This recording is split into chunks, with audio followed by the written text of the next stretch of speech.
부활절 제5주 오늘 하나님이 우리에게 주신 말씀은 로마서 12장 1절의 말씀입니다. 그러므로 형제들아 내가 하나님의 모든 자비하심으로 너희를 권하노니 너희 몸을 하나님이 기뻐하시는 거룩한 산 제물로 드리라. 이는 너희가 드릴 영적 예배니라. 아멘. 네, 우리가 지난 시간에는 교제의 중요성에 대해서 살펴봤고 또 살펴보는 것뿐만이 아니라 직접 우리가 즐거운 나들이 속에서 실천도 해보는 그런 시간이었습니다. 여러분 지난 시간 교회의 역할과 기능 5가지에 대해서 우리가 잠시 살펴봤는데 혹시 5가지가 어떤 건지 기억이 나십니까? 네, 그래서 준비를 했습니다. 어떤 것들이 있는지 예배와 교제, 봉사, 선교, 양육 이렇게 5가지였는데요. 이 5가지 중에 지난 시간에는 이제 교제에 초점을 맞춰서 말씀을 나눴죠. 오늘은 예배에 대해서 우리가 함께 말씀을 나눠보고자 합니다. 우리가 매주 교회에 나와서 예배를 드립니다. 찬양도 하고 기도도 하고 말씀도 듣고 또 정성 다하여서 하나님께 헌금도 우리가 올려드리죠. 그런데 많은 그리스도인들이요 생각보다 예배가 무엇인지 제대로 알지 못합니다. 그냥 우지 당연하듯이 자연스럽게 우리가 그냥 예배 안에 그냥 막 속해 있어 그냥 예배를 드리고 있지. 단순히 우리가 주일 오전 11시 교회에 나와 있는 이 예배의 순서지대로 나와 있는 이 순서대로 짜여 있는 대로 우리가 처음부터 끝까지 잘 맞춰 끝내면 나 오늘 예배 잘 드렸어. 이렇게 우리가 생각하죠. 물론 그것이 예배가 아니야 라고 말할 수는 없겠죠. 하지만 우리는 지금 이렇게 예배를 드리고 있는 나 자신에게도 한 번쯤은 이렇게 물어야 될 것입니다. 나는 지금 무엇을 하나님께 드리고 있는가? 그리고 그 드림은 내가 지금 드리고 있는 그 드림은 정말 최상의 것인가? 예배란 단순히 어떤 의식이나 순서가 아닙니다. 제가 이전 설교에서도 예배에 관해서 말씀을 드린 적이 있는데요. 저는 늘 예배를 이렇게 저 스스로 이렇게 정의합니다. 예배란 무엇인가 저에게 누군가가 묻는다면 저를 늘 이렇게 이야기하는데요. 한번 같이 읽어볼까요? 예배는 내가 하나님께 드릴 수 있는 최고의 것을 최상의 것으로 올려드리는 것이다. 아멘. 자, 이 표현 속에는요 2가지의 중요한 요소가 있습니다. 최고의 것과 최상의 것, 최상의 방법. 여러분 오늘 이 시간 우리가 드리고 있는 이 예배가 우리의 최고의 것을 최상의 것으로 올려드리는 이 귀한 예배가 되시길 주님의 이름으로 간절히 축원합니다. 뭔가 이렇게 좀 우리가 고백을 하니 예배는 최고의 것을 최상의 것이라고 드린다고 하니 뭔가 좀 예배를 드리는 우리의 마음가짐과 자세가 좀 이렇게 달라지지 않습니까? 로마서 12장 1절의 말씀은요 예배가 단지 행위가 아니라 삶의 태도이며 전 존재를 드리는 우리들의 헌신임을 우리 분명히 사도 바울이 우리들에게 깨닫게 해주고 있다는 그런 말씀입니다. 로마서는 여러분 누가 기록한 말씀입니까? 바울이죠. 사도 바울. 그러면 누구를 대상으로 기록한 말씀일까요? 로마서니까 로마에 있는 많은 그리스도인들입니다. 로마에 있는 그리스도인들. 디아스포라 그리스도인들이 대부분이겠죠. 바울은 로마에서 우리가 이제 사도행전 강해를 들었지만 이 복음이 로마까지 퍼져가기에 굉장히 많은 시간이 걸렸고 굉장히 또 어렵다. 정말 쉽게 복음을 전해 듣는 자리, 복음을 전하지 못하는 것이 우리가 충분히 이 사도행전을 통해서 우리가 말씀을 배웠었습니다. 바울은 로마에서 정말 어렵게 복음을 전해 듣고 그리고 예배하는 자들을 향해서 오늘 말씀과 같이 그들에게 지금 서신을 보내고 있다라는 것이에요. 다시 한번 1절의 말씀을 한번 한 목소리로 읽어보겠습니다. 그러므로 형제들아 내가 하나님의 모든 자비하심으로 너희를 권하노니 너희 몸을 하나님이 기뻐하시는 거룩한 산 제물로 드리라. 이는 너희가 드릴 영적 예배니라. 아멘. 아멘. 자, 오늘 가장 먼저 우리가 이 말씀을 제대로 이해하기 위해서는 우리 교회에서 늘 강해 말씀에서 해왔던 작업이죠. 그 당시 로마의 배경을 먼저 우리가 살펴봐야 됩니다. 상황적인 배경들. 지금 이 시대는요, 우리가 예배를 드리기 위해서 어떻게 해야 될까요? 여러분, 예배 드리기 위해서 어떻게 해야 됩니까?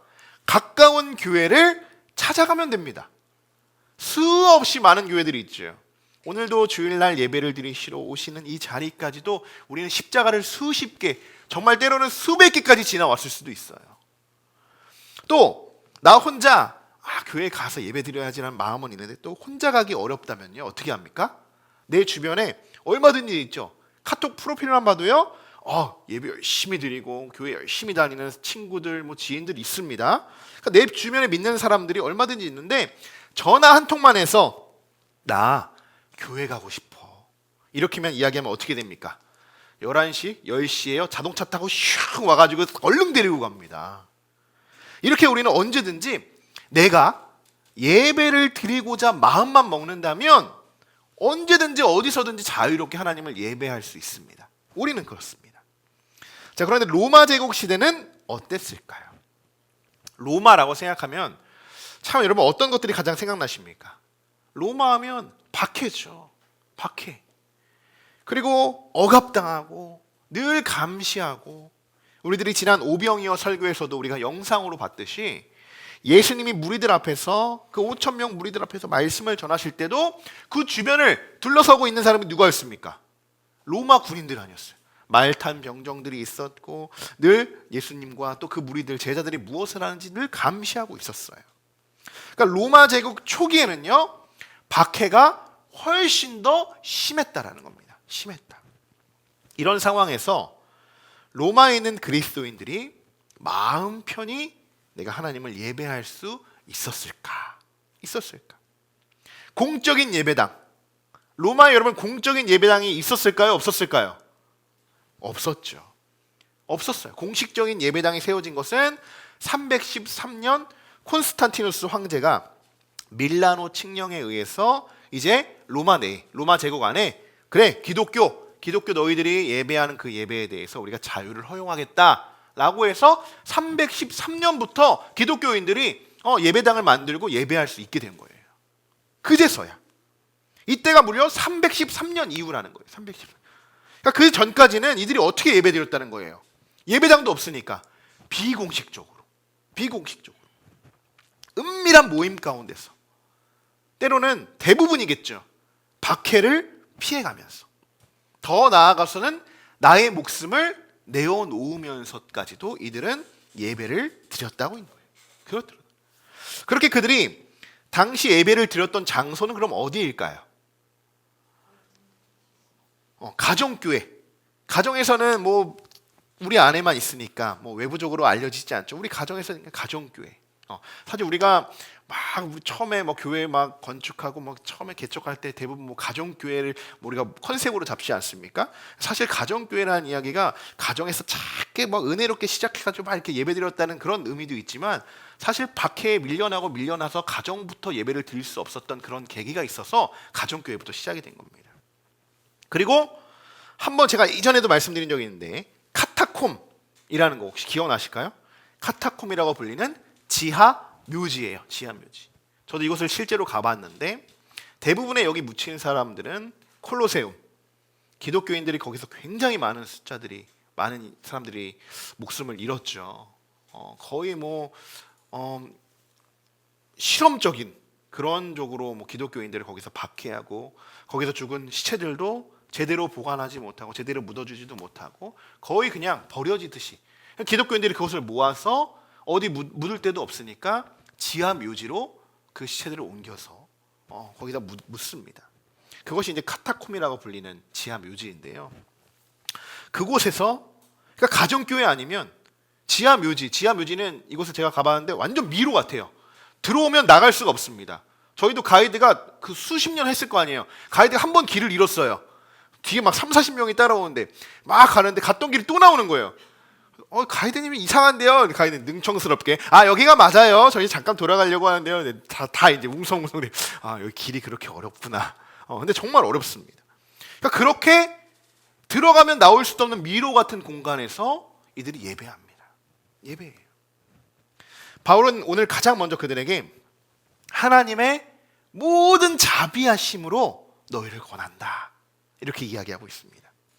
가정에서 때론 지하에 숨어서 예배를 드렸던 그들은 바울의 이 메시지가 굉장히 큰 위로가 됐을 거예요. 위로가 됐을 거예요. 바울은 하나님의 모든 자비하심을 강조하고 있는데요. 여러분, 자비라고 하면 우리가 굉장히 많이 쓰죠. 주의 자비하심, 뭐 이런 이야기를 너무나도 말하는데, 그 자비를 그냥 한자로 풀어보면 이런 의미가 돼요. 사랑할 자, 다정할 자를 쓰고 슬퍼할 비, 그리고 불쌍히 여긴다라는 의미로 자비. 그러니까 자비는 하나님의 성품 중에 하나죠. 죄인들을 불쌍히 여기시고 사랑으로 우리를 도와주시는 그러한 하나님의 마음을 의미하는 단어가 자비하심이에요. 자비하심. 그런 하나님의 자비하심이 한두 가지가 아니라 모든 자비하심이 지금 가정교회에 예배하고 있는 자들, 또 지하 카타콤에서 예배하고 있는 모든 자들에게 하나님의 자비하심이 로마 그리스도인들에게 부어지기를 내가 권한다, 권면한다 라고 지금 소망을 품고 있는 거예요. 여러분, 우리가 예배를 왜 드리고자 하는 걸까요? 왜? 예배는 내가 드릴 수 있는 최고의 것을 최상의 방법으로 내가 하나님께 올려드리는 것이다, 뭐 그것이 예배다 라고 이렇게 정의를 할 수 있는, 이건 알겠는데 그 다음 문제예요. 근데 왜 나는 예배를 드려야 하는가? 이것에 대해서는 여러분 어떻게 답변하시겠습니까? 내가 예배를 드린다는 것은요, 하나님의 자비하심을 내가 깨닫게 되었기 때문입니다. 더 쉽게 말씀을 드리면 하나님이 나를 정말 사랑하시는구나 라는 것을 누가요? 여러분이 깨달았다는 거예요. 나 자신이 깨달았다는 거예요. 그리고 내가 정말 큰 죄인이었구나, 나를 사망에서 생명으로 건져주셨구나, 나에게 믿음을 심어주셨구나, 그리하여 나에게 영원한 생명의 약속을 해주신 하나님, 온 세상을 창조하시고 나를 지으시고 또 나를 지금도 주관하시는 분이 하나님이라는 것을 알고 깨닫는 순간 우리는 그분을 예배하게 되는 것입니다. 이 모든 것을 깨닫게 하신 것이 뭐라고요? 하나님의 자비하심이라는 거예요. 여러분, 다시 한번 말씀드립니다. 예배는 의무가 아닙니다. 의무가 아니에요. 오늘 예배 드리러 오지 않는다고 해서요, 우리 동대장이신 강정욱 권사님이 다 군대로 잡아가지 않습니다. 다 잡아가잖아요. 근데 여러분 어때요? 민방위 예비군 안 오면 어떻게 돼요? 다 잡혀가는 거예요. 다 잡혀갑니다. 되게 아무렇지 않게 생각할 수 있는 부분들이 아니라는 거예요. 근데 그보다도 훨씬 더 중요한 게 하나님께 예배 드리는 거 아니에요? 그런데 우리는 어떤 마음으로 예배를 드리고 있는가? 정말 의무적으로 우리가 예배를 드리고 있는 것은 아닌가? 내가 지금까지 얼마나 큰 죄인이었는지를 깨닫게 되고, 그러므로 하나님이 나의 모든 죄를 사해 주시고 용서해 주셨다는 그 구원의 기쁨과 감격을 오늘 우리가 예배해야 하는 줄 믿습니다. 자, 그 다음으로 너희 몸을 하나님 기뻐하시는 산제물로 우리가 드려라, 이렇게 이야기하고 있어요. 거룩한 산제물. 거룩한 산제물은 어떤 의미일까요? 구약시대의 예배 방법이 있죠. 구약시대에는 이렇게 예배했습니다. 총 구약의 5대 제사라고 불립니다. 5대 제사가 무엇이 있을까요? 번제, 화목제, 속건제, 속죄제, 그리고 소제, 이렇게까지 5개가 있어요. 내가 하나님께 올려드려야 하는 제사, 그때마다 그 제사를 선택해서 하나님께 올려드리죠. 내 죄를 씻어내기 위해서 소나 양을 희생제물로 삼아 정말 가난한 자들은 가루까지도 올려드려서 하나님께 제사를 드렸던 것이 구약시대의 제사 방법이었습니다. 지금은 이제 신약시대예요. 그러니까 더 이상 희생제물이 필요가 없는 겁니다. 그러면 그 대신 무엇을 하나님께 우리가 올려드립니까? 내 삶을, 나 자신을 하나님께 올려드리는 것이에요. 이것을 뭐라고 이야기하고 사도 바울은 산제물, 이것이 거룩한 산제물이다. 산제물이다. 우리가 말로 그렇지 않습니까? 여러분 늘 나 삶 속에서 예배 드리고 있어. 나 이렇게 삶으로 예배하고 있어. 사회에서도 예배하고 있어. 이것이 정말 엄밀하게 따져보면 거룩한 산제물로 내가 살아가고 있는 거예요. 우리가 첫 번째로 예배가 무엇인지를 살펴봤고요. 두 번째로 나는 그럼 왜 예배를 해야 하는가? 하나님의 자비하심을 깨닫고 우리가 예배한다고 말씀드렸습니다. 자, 그러면 세 번째로 어떻게 내가 예배를 드려야 하는가? 어떻게 내가 예배를 드려야 하는가에 대해서 우리들에게 깨닫게 해주고 계시는데요. 너희 몸을 거룩한 산 제물로 드리라. 이 말씀은 단순히 육체적인 말씀만을 의미하고 있는 것은 아닙니다. 우리의 마음, 생각, 감정, 시간, 더 나아가서는요, 열정과 순종, 때로는 물질, 그리고 내가 사랑하는 모든 것이 포함되어지고 있는 표현이라고 볼 수 있어요. 즉, 하나님께서는 우리들에게 원하시는 것이 무엇이냐? 하나님 우리들에게 원하시는 것은 우리의 일부가 아니라 우리의 전부를 원하신다는 것입니다. 우리의 전부를. 그래서 우리의 삶이 살아있는 재물이 되어야 되는 거예요. 살아있는 재물이. 그것도 거룩한 재물. 거룩하다는 것은 뭐예요? 거룩하다는 말 자체가 구별되었다는 겁니다. 구별되었다. 거룩하게 구별되었다. 메신저들이요, 늘 그리스도인들은 구별된 삶을 살아가야 됩니다. 거룩한 삶을 살아가야 됩니다. 라고 외치는 이유가 여기에 있는 겁니다. 세상 사람들은 구별된 삶을 살아가려 하기보다는 어떠한 삶을 살아가기를 원하냐? 특별한 삶을 살아가기를 원합니다. 그런 크리스천들의 대부분 모습, 그 안에서 크리스천들이 있다면 대부분은 이런 모습이에요. 주일에는 이 안에서, 교회 안에서, 하나님께 예배드리는 이 안에서 구별된 삶을 살아가고자 노력합니다. 사실 그 안에 그 마음은 어때요? 이 안에서도 특별해지고 싶은 거예요. 뭔가, 그러니까 자신이 드러나는 예배를 드리게 되는 거죠. 구별된 것이 아니라 특별된 것이에요. 특별한 것이죠. 그렇지만 또 주중에 나가서 어때요? 거룩한이 아닌 세상 사람들과 마치 내가 언제 예배를 드렸냐는 듯 뭐 전혀 믿는 자같이 보이지 않고 그냥 세상적으로 살아가죠. 왜 그럴까요? 세상 속에서 거룩해지고자 노력하는 것이 아니라요, 구별된 삶을 살아가고자 노력하는 것이 아니라요, 그 안에서 특별해지고 싶은 겁니다. 세상의 특권을 누리고 싶은 거예요. 우리도 그럴 수 있습니다. 그러나 우리가 달라야 하는 모습들은, 그런 모습이 우리도 모르게 툭툭 튀어나올 수 있어요. 그럴 때마다 빨리빨리 깨닫고 회개하고 나의 말투나 행동 등 하나님이 보시기에 합당하지 못한 것들이 있다면 우리는 계속 거룩하고 또 구별되고자 하는 마음으로, 그렇게 삶으로 변화시키고자 우리가 나아간다는 것, 그런 삶이야말로 살아있는 거룩한 재물, 산 재물로 우리가 살아가는 방식이다라는 것입니다. 사랑하는 성도 여러분, 하나님이 우리에게 원하시는 예배자의 모습은요, 특별한 삶이 아니라 구별된 삶을 우리들에게 원하고 계십니다. 우리가 매일매일 거룩한 산 재물로 우리의 삶 속에서 하나님만을 예배하는 우리 모두가 되시기를 주님의 이름으로 간절히 축원합니다. 우리 옆 사람을 보면서 당신은 구별된 사람입니다. 우리 한번 인사 나눠보겠습니다. 당신은 구별되신 분이십니다. 네.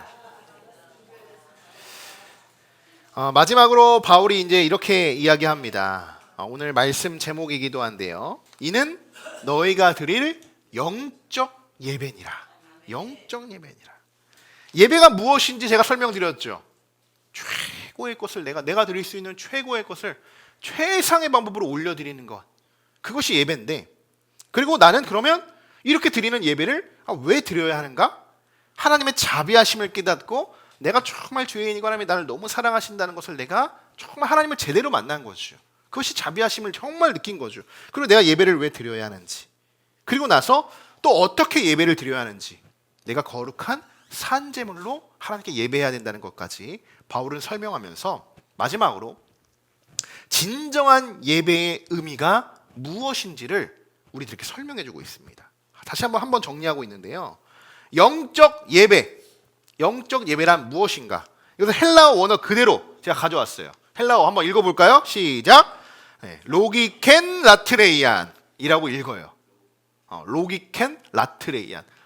저도 한참 돼가지고요, 배운 지가 영어로 읽어봤는데, 이게 무슨 뜻이냐면, 로기켄이라는 것은요, 이성적인, 합리적이라는 뜻이에요. 원어 그대로 풀어본 겁니다. 그리고 그 뒤에 이어지는 라트레이안, 예배. 이 예배, 라트레이안이 나중에 영어로 가서 어떤 걸로 변하냐면요, 워십으로 바뀝니다. 워십. 그래서 워십이 원형이 뭐예요? 라트레이안인 거예요. 그것이 예배.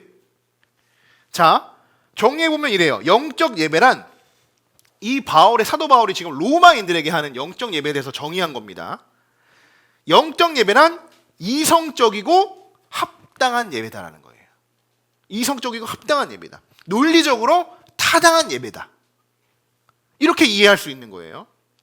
자, 여기까지 이제 딱 들으시고 이거 그러면은 우리가 좀 일반적으로 생각했던 영적 예배, 우리가 생각한 영적 예배란, 여러분 영적 예배 딱 생각하시면 어떤 것이 생각나요? 좀 다르다라고 느끼실 수 있는데요. 우리가 생각하는 영적 예배 딱 떠올리면 이런 겁니다.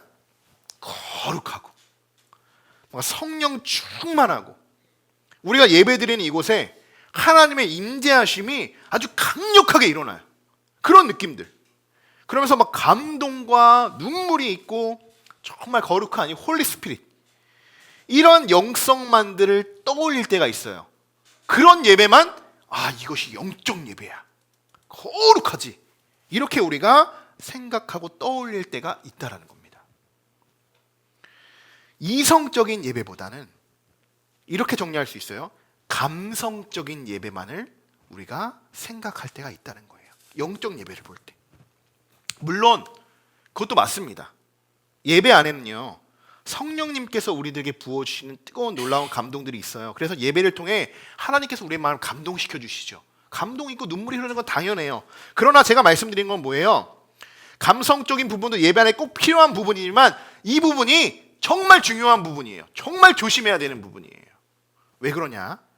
감정적인 거, 감성적인 거, 체험적인 것만을 지나치게 강조하다 보면요, 신비주의로 가는 겁니다. 신사도 운동으로 가버리는 거예요. 제가 여기서 안수하는 순간 막 사람들이 뒤집어지고 막 쓰러지고 난리가 납니다. 그렇게 뭔가 잘못된 가르침으로 영적 예배를 잘못 해석하기 안 되기 때문에 지금 정확하게 사도 바울이 영적 예배가 어떤 것인가, 감성적으로만 다 접근할 방법이 아니라는 거예요. 그래서 여러분, 우리가 예배에 대해서 바로 알아야 하는 이유가 여기에 있는 겁니다. 바울이 말하는 영적 예배는요, 단순히 감정에만 의존하는 예배가 아니라는 겁니다. 감정에만. 저도 때로는 F 성향이 있어서 뭐 그냥 기도하고 찬양하면 막 눈물이 흐를 때도 있어요. 그런데 그것이 하나님이 주신, 성령님이 주신 마음인지, 그죠? 마이너 스케일의 코드가 너무 아름답고 슬퍼서 제가 흘리는 눈물인지 구분하기 힘들 때가 있어요. 솔직히 말씀드리면. 저도 음악을 해봐서 압니다. 막 정말 몇천 명 모인 공간에서 찬양을 하고 성령 충만함으로 막 기도의 음악을 반주를 하다 보면요, 나도 모르게 막 뭐라고 하죠? 소름 끼쳐서 닭살이 돋듯이 막 이렇게 뭔가 올라오는 때가 있어요. 막 느껴질 때가 있어요. 그러면 막 눈물 흘리면서 막 연주할 때가 있거든요. 그때 속아 넘어가지 않아야 되는 것이 연주자들의 어떻게 보면 가장 중요한 부분입니다. 이것이 나의 감정에 치우쳐서 하나님이란, 찬양이라는 것에 포장해서 나의 감정을 느끼고 있는가, 아니면 정말 내가 하나님께 신실하게 이 찬양을 연주로 올려드리고 있는가, 구분하기 너무 어렵습니다. 너무 어려워요. 자, 여러분, 이성적인 것이 뒷받침되어야 되는 거예요. 예배는 감성적으로만 접근하는 것이 예배가 아니라는 거예요. 이성적인 거, 합리적인 거, 나의 의지적인 결단에 따라서, 나의 의지적인, 감성적은요, 뭐 움직이면 내가 반작용하는 거예요. 슬픈 음악이 나오면 내가 눈물이 흐르는 거죠. 이게 감성적인 건데, 그런 것도 물론 필요하지만 이 앞에 무엇이 중요하냐? 나의 의지적인 결단이 예배 안에 들어가야 된다는 겁니다. 나의 의지적인 거, 그 결단에 따라서 내 삶 전체를 하나님께 올려드리는 것, 그 안에 감성적인 부분도 있는 거고, 이성적인 부분도 있는 거고, 합리적인 부분도 있는 거고, 타당한, 논리적으로 타당한 모든 것들이 영적 예배다라고 우리는 정리할 수 있다는 거예요. 굉장히 중요한 부분이기도 합니다. 저도 사실 이 예배를 준비하면서, 오늘 말씀을 준비하면서 이 영적 예배라는 것이 바울이 이야기하고자 하는 이 원어적으로 해석할 때 어떤 것들인지 저도 사실 사뭇 새롭게 배우는 시간이었거든요. 저도 생각할 때 이 영적 예배다 그러면 정말 홀리 스피릿, 거룩한 영성으로 하나님께 올려드리고 하나님의 임재를 충분히 경험하는 그런 예배가 아닐까라는 접근으로 저도 처음 시작을 했습니다. 그런데 완전히 저의 생각이 깨졌어요. 이성적이다는 거예요, 예배 안에서. 그러니까 충분히 내가 드리는 것 안에서도 이 예배가 합리적으로 생각되어지고 이성적으로도 이 예배가 정리가 되어야 된다는 겁니다. 자, 그럼 이번에는 예수님께서 우리들에게 말씀하셨던 예배. 예수님도 뭔가 예배에 대해서 우리에게 말씀하시지 않았겠어요? 예수님이 우리들에게 말씀하신 그 예배에 관해서도 한번 읽어보겠습니다. 요한복음 4장 22절부터 24절까지 말씀입니다. 자, 함께 읽어보겠습니다. 너희는 알지 못하는 것을 예배하고 우리는 아는 것을 예배하노니 이는 구원이 유대인에게서 남이라. 아버지께 참되게 예배하는 자들은 영과 진리로 예배할 때가 오나니 곧 이때라. 아버지께서는 자기에게 이렇게 예배하는 자들을 찾으시느니라. 하나님은 영이시니 예배하는 자가 영과 진리로 예배할지니라. 아멘. 예수님도 말씀하시는 것 중에 하나가 이것입니다. 우리가 이 말씀 보면 하나님은 영이시니 예배하는 자가 영과 진리로 예배할지니라, 우리가 그 말씀을 알고 있는데요. 그 맨 처음에 들어가면 이런 이야기로 시작하는 거예요. 예수님이 처음에 뭐라고 얘기하시냐? 너희들도 예배를 드리긴 드리지만 알지 못하고 예배를 드리고 있다. 라는 관점으로, 초점으로 이 말씀을 시작하신 겁니다. 그래서 예수님이 너희는 알지 못하는 것을 예배하고 우리는 아는 것을 예배한다. 아는 것을 예배. 누구에게? 유대인들에게 이야기하고 있는 거예요. 지금 바리새인들, 랍비들에게 이야기하고 있는 거예요. 너희가 드리는 예배, 그래, 그 예배도 예배이지만 너희는 정말 알지 못하는 예배를 드리고 있다. 그것이 뭐예요? 그 알지 못하는 것이 뭐예요? 너가 영과 진리로 예배하는 것이 아니다라고 예수님이 지금 알려주고 계신 겁니다. 오늘 우리는 로마서의 말씀을 통하여서 예배가 무엇인지 오늘 이 시간 다 정리할 수는 없습니다. 다 정리할 수는 없지만 그래도 우리가 간략하게 한번 나눠보는 시간, 우리가 배워보는 시간 한번 가져보았는데요. 예수님께서 말씀하시죠. 아버지께서 참되게 예배하는 자들을 찾고 있다라는 거예요. 영과 진리로 온전히 영적인 예배를 드리고자 하는 자들을 찾고 계신다는 거예요. 그러니까 오늘 왜 내가 예배를 드려야 하는지 우리가 충분히 살펴봤습니다. 그리고 마지막, 어떻게 예수님이 예배를 드리라고 우리에게 말씀하십니까? 영과 진리로. 바울은 그것을 너희가 드릴 영적 예배다, 이렇게 이야기하고 있어요. 오늘 마지막으로 다시 한번 오늘 말씀을 정리해 보는데요. 세 가지를 여러분 기억하시면 오늘 말씀 전체가 기억나실 겁니다. 세 가지. 자, 한번 같이 읽어볼까요? 예배는 무엇인가? 왜 예배를 드려야 하는가? 어떻게 예배를 드려야 하는가?